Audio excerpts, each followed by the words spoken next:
ശബ്ദമില്ലാത്തവരുടെ അല്ല, നിശബ്ദമാക്കപ്പെട്ടവരുടെ ശബ്ദമാവാൻ ഞങ്ങളുണ്ട്. പക്ഷപാതം അവർക്ക് വേണ്ടിയാകാമെങ്കിൽ എന്തുകൊണ്ട് ഇവർക്ക് വേണ്ടിയായിക്കൂടാ? The real voice of the muted. Nilambur 2019 പ്രളയത്തിന്റെ ബാക്കി പത്രം. മുണ്ടേരി ചാലിയാർപ്പുഴയുടെ കരയിലായി 4 ആദിവാസി കോളനികളിലായി താമസിക്കുന്ന 500ഓളം പേരെയാണ് 2019 പ്രളയം ദുരിതത്തിലാഴ്ത്തിയത്. എല്ലാ വാർത്തകളെയും പോലെ ചൂടാറിക്കഴിഞ്ഞപ്പോൾ മാധ്യമവും സർക്കാരും സന്മനസ്സുകളും നിലമ്പൂരിനെയും ഉപേക്ഷിക്കുകയാണുണ്ടായത്. വീട്, അടിസ്ഥാന സൗകര്യങ്ങൾ എന്നീ സ്വപ്ന സാക്ഷാത്കാരത്തിലേക്കുള്ള ദൂരം ഇനിയും അവർക്കേറെയാണ്. നിലമ്പൂരിന് ഇനിയും പ്രതീക്ഷകൾ മാത്രം ബാക്കി. ഞങ്ങൾക്ക് സുരക്ഷിതമായൊരു വീടില്ല. പിന്നെ ഞങ്ങൾക്ക് കക്കൂസ് ഇങ്ങനെ കണ്ട കാര്യങ്ങളൊക്കെ ഞങ്ങൾ പോയമാട്ടമ്പലാണ് പോകുന്നത്. പിന്നെ ഞങ്ങളിപ്പോൾ ഈ ആന ശല്യത്തിന് വേണ്ടിയിട്ട് എന്താ മരത്തിൻ്റെ മുകളിൽ ഏറുമാടൊക്കെ കെട്ടിയിട്ടാണ് ഞങ്ങളിപ്പോൾ ഇവിടെ ജീവിച്ച് പോകുന്നത്. അതിന് എന്തെങ്കിലുമൊക്കെ തീരുമാനം കണ്ടെത്തണം. കുടിവെള്ളത്തിന് ഒരു തടസ്സമില്ലാതെ അത് ഓക്കെ ആയി. പിന്നെ ഇപ്പോൾ അടുത്ത് ബാക്കിയുള്ളതൊക്കെ കിട്ടുമെന്ന് ഞങ്ങൾ വിചാരിക്കണം. വെട്ടം വെളിച്ചം ഒന്നുമില്ല. പിന്നെ ഞങ്ങൾ മണ്ണെണ്ണയില്ല. 500 മണ്ണെണ്ണ ഇപ്പോൾ ആകെ കിട്ടുന്നത്. ഈ 500 മണ്ണെണ്ണ കൂടി ഞങ്ങൾ ഈ ജീവിതകാലം എന്ത് കഴിയും കേട്ടും. പേരെ ഇല്ലാത്ത പേര് ആണെങ്കിൽ ഇങ്ങനത്തെ പ്ലാസ്റ്റിക്കാണ്. എന്തെങ്കിലും വന്ന് അതിൻ്റെ മുകളിൽ കൂടെ വന്ന് വീണാൽ തന്നെ അതാ കിടക്കണമെങ്കിൽ. സർക്കാർ വാഗ്ദാനങ്ങൾ നടപടിയാകാതെ വഴിമുട്ടി നിൽക്കുകയാണ്. ഒപ്പം കോളനി നിവാസികളുടെ ജീവിതവും. പ്രളയം കഴിഞ്ഞിട്ട് 1 വർഷം കഴിഞ്ഞു. 1 വർഷമല്ല, 1.25 വർഷമായി. ഇപ്പോഴും നമ്മൾ അന്ന് എന്താ അനുഭവിക്കണത് അത് ഇന്നും അനുഭവിച്ചുകൊണ്ടിരിക്കുകയാണ്. ഇപ്പോൾ സർക്കാർ എന്ന് പറഞ്ഞാൽ ITDP, പഞ്ചായത്ത്, ഫോറസ്റ്റ് ഡിപ്പാർട്ട്മെൻറ്റ്, ഈ 3 ടീമാണ് നമ്മളെ ആദിവാസികളെ നോക്കേണ്ടത്. ആദിവാസി എന്ന് പറഞ്ഞാൽ കാടിൻ്റെ ഒരു ഭാഗമാണ്. ഓല് നമ്മളെ നോക്കണില്ല. ITDP പറഞ്ഞാൽ ട്രൈബലിൻ്റെ ഓഫീസാണ്. ഓല് നമ്മൾ നോക്കിയില്ല. പഞ്ചായത്ത് പറഞ്ഞാൽ നമ്മൾ പഞ്ചായത്തുകാരെ നമ്മൾ വോട്ടൊക്കെ ചെയ്ത് ജയിപ്പിച്ച് കഴിഞ്ഞിട്ട് ഓല് കൂടി നമ്മളെ തിരിഞ്ഞു നോക്കണില്ല. ഇപ്പോൾ ഇതാ നമ്മളെ ദുരിതം ശരിക്കും നേരിട്ട് കണ്ട് അറിഞ്ഞ് മനസ്സിലാക്കിയ ഒരാൾ, ബ്ലോക്ക് പഞ്ചായത്തിൻ്റെ പ്രസിഡൻറ്റ് സുഗതൻ സാറ്, മൂപ്പര് നേരിട്ട് കണ്ടിപ്പം കുടിവെള്ളത്തിൻ്റെ കാര്യത്തിലും കക്കൂസിൻ്റെ കാര്യത്തിലും ഒരു തീരുമാനമായി. അതിപ്പോൾ നടന്നുകൊണ്ടിരിക്കുകയാണ്. 2-3 ദിവസം കൊണ്ട് കുടിവെള്ളം എത്തുമെന്നാണ് പറഞ്ഞത്. അത് എത്തും ചെയ്യും. ഇപ്പം പകുതി മുക്കാൽ പണിയായി. ഞങ്ങളും ആ പണിക്കാർ തന്നെയാണ്. അപ്പോൾ ഇനി സർക്കാർ നോക്കില്ല പറഞ്ഞാൽ സർക്കാർ സത്യത്തിൽ നോക്കണമെന്നില്ല. ഇപ്പം കഴിഞ്ഞ 1.5 കോടി റുപ്യ പഞ്ചായത്തേക്ക് ഞമ്മക്ക് എല്ലാവർക്കും വേണ്ടി വന്നത്. അത് പഞ്ചായത്തുകാർ ശരിക്കും അതിൻ്റെ മട്ടം പോലെ ഉപയോഗിക്കാത്തത് കൊണ്ട് ആ പൈസ തിരിച്ചു പോയിക്കാണ്. പിന്നെ കളക്ടർ ഫണ്ടിലൊക്കെ തിരിച്ചു തന്നെ പോയിക്കാണ്. അത് ഞമ്മക്ക് വേണ്ടി വന്ന പൈസയാണ്. അപ്പോൾ ഞങ്ങൾ എല്ലാ സ്ഥലത്തും ഈ കളക്ടറടുത്തും പോയെന്ന് ഞങ്ങളുടെ സ്ഥലത്തിൻ്റെ കാര്യത്തിൽ കളക്ടറടുത്ത് പോയി, പിന്നെ DF ഓഫീസിൽ പോയി ഞങ്ങൾ അപേക്ഷ കൊടുക്കേണ്ട സ്ഥലത്തൊക്കെ ഞങ്ങൾ കൊടുത്തിട്ടുണ്ട്. ഇതുവരെയായിട്ടും സർക്കാരിൻ്റെ ഭാഗത്തുനിന്ന് ഞങ്ങൾക്കൊരു പരിഹാരം, അതായത് സർക്കാർ കണ്ണ് തുറന്നില്ല ഞങ്ങളെ ഈ പിന്നെ കഴിഞ്ഞ പ്രാവശ്യം TV-യിലും പത്രത്തിലൊക്കെ ഞങ്ങളെ ന്യൂസ് ഒക്കെ വന്നതാണ്. ഇത് കഴിഞ്ഞിട്ടും ഇതുമായിട്ട് ഞങ്ങൾക്ക് ഒരു തീരുമാനമായിട്ടില്ല. ഇപ്പോൾ പഞ്ചായത്ത് ITDP, ഫോറസ്റ്റ് ഡിപ്പാർട്ട്മെൻറ്റ് നോക്കിയില്ലെന്ന് പറഞ്ഞ പോലെ തന്നെ ഈ ഇവിടെ ഞങ്ങൾ തിരഞ്ഞെടുത്ത ഒരാളുണ്ട്. അതായത് MLA, നിലമ്പൂർ മണ്ഡലം MLA. ഞങ്ങളെ കാര്യം നേരിട്ട് കണ്ടറിഞ്ഞ് ഞങ്ങൾക്കൊരു പരിഹാരം ഉണ്ടാക്കി തരേണ്ട ആളാണ്. ഇതുവരെയായിട്ടും ഞങ്ങളുടെ കാര്യത്തിൽ ഒരു തീരുമാനം എടുക്കാനും വന്നില്ല, ഞങ്ങളെ കാണാനും വന്നില്ല.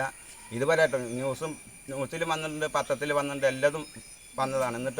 എന്നിട്ടും കൂടി അയാളെ ഒരു പൊടി കൂടി ഞങ്ങൾക്ക് ഇവിടെ കാണാൻ കഴിയുന്നില്ല.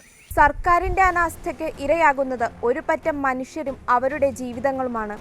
അധികാരികൾക്ക് എഴുതുന്ന കത്തുകളും അപേക്ഷകളും മറുപടിയില്ലാതെ ബാക്കിയാവുകയാണെന്ന് ഇവർ പറയുന്നു.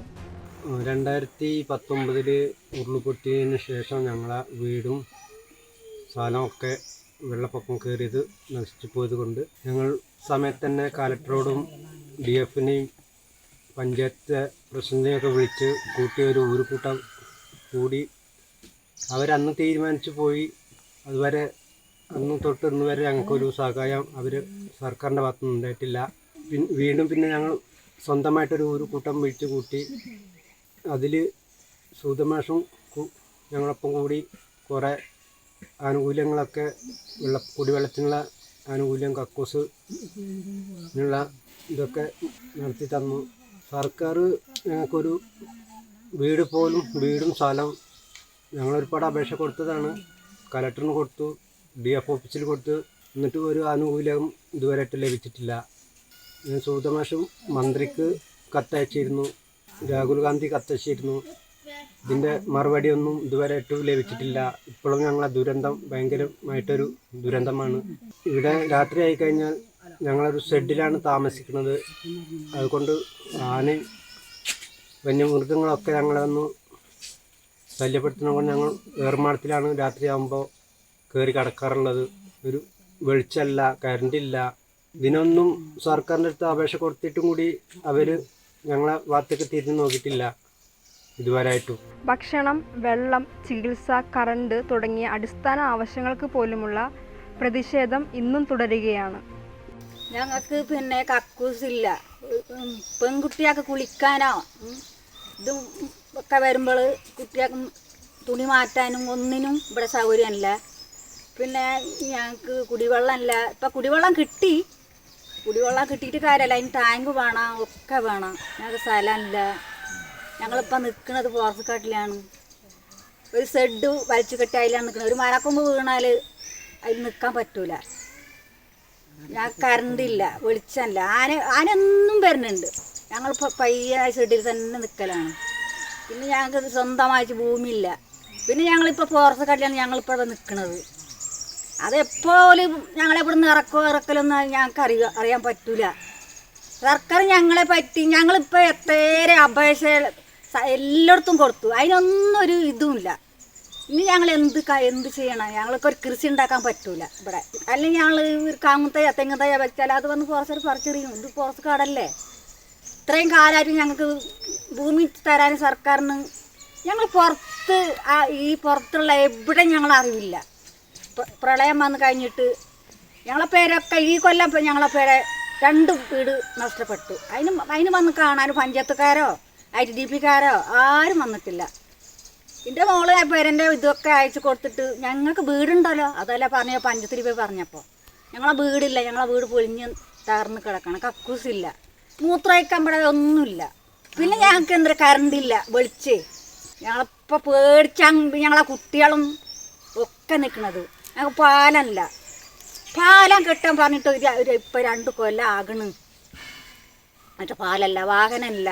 ഞങ്ങൾ ആസ്പത്രി പോകാൻ ഒരു സുഖമില്ലാത്ത ആളെ ഞങ്ങൾ ചാക്കിൽ കെട്ടിയാണ് കൊണ്ടുപോകുന്നത്.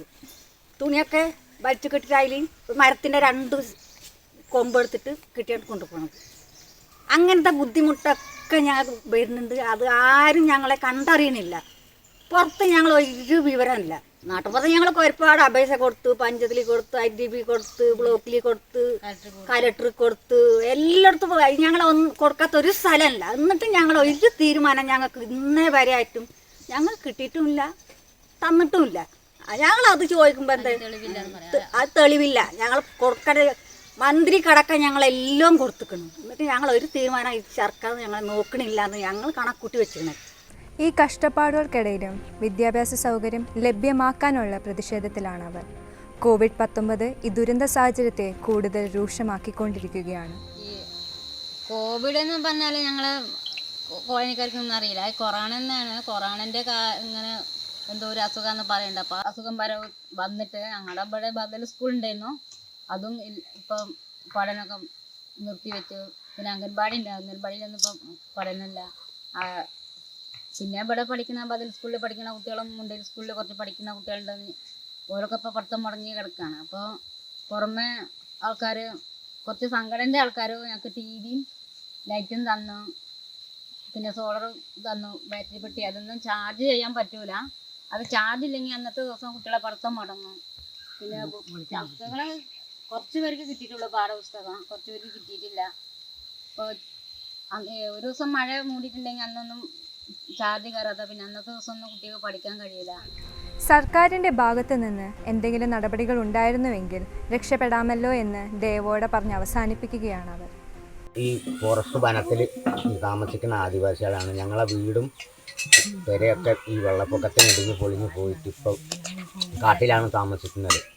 ഒരു സർക്കാരും ഞങ്ങളെ ഭാഗത്തേക്ക് തിരിഞ്ഞു നോക്കുന്നില്ല. അപ്പം എല്ലാവരും വന്ന് നോക്കി പോകുന്നല്ലാതെ ഇതിനൊരു നടപടിയുമില്ല. ഒരു കാര്യമില്ല. ഞങ്ങൾ ഇപ്പോഴും കാട്ടിൻ്റെ ഉള്ളിലാണ്. മക്കളും ഈ കുട്ടികളൊക്കെ ആന വരുമ്പോഴൊക്കെ മരത്തിൻ്റെ ഈ മണ്ടയിലൊക്കെയാണ് ഞങ്ങൾ കയറി താമസിക്കുന്നത്. വീടല്ല, സ്ഥലം ഉണ്ടെങ്കിൽ പിന്നെ അവിടെ എന്തെങ്കിലും വീടൊക്കെ ഞങ്ങൾ വെച്ച് കെട്ടിയിരുന്നു. ഞങ്ങളെ ഈ അറിവിനനുസരിച്ച് ഒരു സർക്കാർ ഞങ്ങളെ ഭാഗത്തേക്ക് നോക്കാതെ കൊണ്ടതാണ്. ഞങ്ങൾക്കിപ്പോൾ സ്ഥലം ഉണ്ടെങ്കിൽ ഞങ്ങൾ എന്തെങ്കിലുമൊക്കെ ചെയ്തിരുന്നു. ഒരു കൃഷി ഉണ്ടാക്കാനോ അല്ലെങ്കിൽ കുട്ടികളെ സുരക്ഷിതമായിട്ട് താമസിക്കാനോ ഒന്നിനും ഒരു പറ്റാത്ത ഈ അവസ്ഥയിലാണ് ഇപ്പം ഞങ്ങളുടെ ജീവിതം. 3-4 കോളനി ഉണ്ട് ഇവിടെ. 500-ഓളം ആദിവാസികൾ ഈ കോളനിയിൽ താമസിക്കുന്ന. പാലല്ല, പിന്നെ പുഴ കടന്നു പോകാൻ ചങ്ങനം ഈ കുത്തി കടന്നിട്ടാണ് ഞങ്ങൾ അക്കരെ ഇക്കരെ ഒരു രോഗിനെ കൊണ്ടുപോകാനും ആശുപത്രിയിൽ പോകാനും എല്ലാത്തിനും ബുദ്ധിമുട്ടാണ് ഞങ്ങൾക്ക്. റോഡില്ല, വെളിച്ചമില്ല, കറണ്ടില്ല, എല്ലാത്തിനും ബുദ്ധിമുട്ടിയിട്ടാണ് ഞങ്ങളെ ജീവിതം ഇവിടെ കഴിഞ്ഞ് കൂട്ടുന്നത്. ഞങ്ങളെ പുറത്തേക്കൊന്നും പോകുന്നില്ല. ഈ വനത്തിൽ തന്നെ ജീവിക്കുന്ന ആൾക്കാരാണ്. പക്ഷേ ഈ സർക്കാരിൻ്റെ ഭാഗത്തു നിന്ന് എന്തെങ്കിലും ഒരു നടപടി ഉണ്ടെങ്കിൽ ഞങ്ങൾക്ക് നല്ല വീടും സ്ഥലമൊക്കെ കിട്ടുകയാണെങ്കിൽ ഞങ്ങൾക്ക് സുരക്ഷിതമായിട്ട് ജീവിക്കാമായിരുന്നെന്നാണ് ഞങ്ങളുടെ ആവശ്യം. പ്രളയത്തെ അതിജീവിച്ച ബാക്കി എല്ലാവരെയും തേടി സഹായഹസ്തങ്ങൾ എത്തുമ്പോൾ എന്തുകൊണ്ട് ഈ വിഭാഗക്കാർ മാത്രം പരിഗണിക്കപ്പെടാതെ പോകുന്നു? ഉത്തരം നിങ്ങളുടെ കൈകളിലാണ്.